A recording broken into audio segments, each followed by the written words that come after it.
Igan, dead on the spot ang isang motorcycle rider na nasagasaan ng truck sa Cainta, Rizal.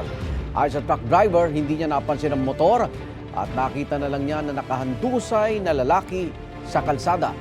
Laging una ka sa balita ni EJ Gomez, exclusive. Grabe ang traffic, guys. Ano bang meron? May mga pulis. Bibili lang dapat ng ulam mga uploader ng videong ito nang madatnan ang matinding traffic sa East Bank Road, Cainta, Rizal mag-aalas 6 ng umaga nitong Martes.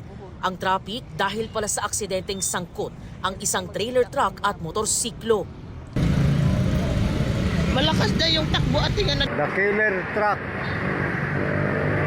Nakasagasa ng nakamotor. Ayon sa pulisya, dead on the spot ang 23 anyos na motorcycle rider na nagulungan ng 18-wheeler.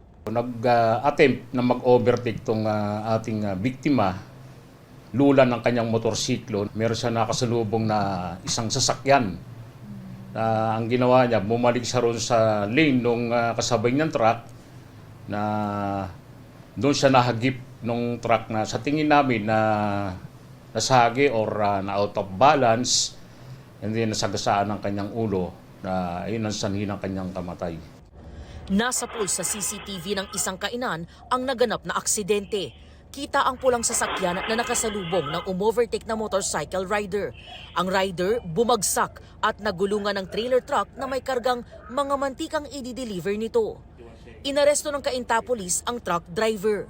Siya naman ay umamin na nagulat daw siya sa pagkakasagasa niya na parang siyang merong lubak na nasagasaan. Yun na pala yung katawan at ulo ng driver ng motorsiklo. Pagtingin ko po sa side mirror, nakita ko na lang po yung tao na nakahandusay.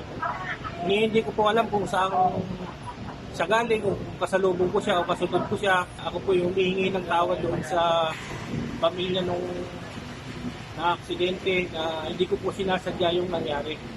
Kinilala ang biktima na si James Brian Borbe, first-year psychology working student at residente ng Sitio San Isidro, Barangay Tagpos sa Binangonan, Rizal.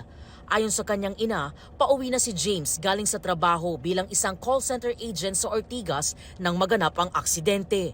Hindi ko siya kayang tingnan. Napakatinong bata po, kaya grabing panghihinayang namin. Kasi dito sukat sa palain na ganun kabilis. Napakalusog ng anak ko. Ayon sa pulisya, nagkaareglo na ang dalawang panig. Nakalaya na rin ang driver ng truck. Ito ang unang balita. EJ Gomez para sa GMA Integrated News. Igan, mauna ka sa mga balita. Mag-subscribe sa GMA Integrated News sa YouTube. Sa mga kapuso abroad, subaybayan nyo kami sa GMA Pinoy TV at sa www.gmanews.tv.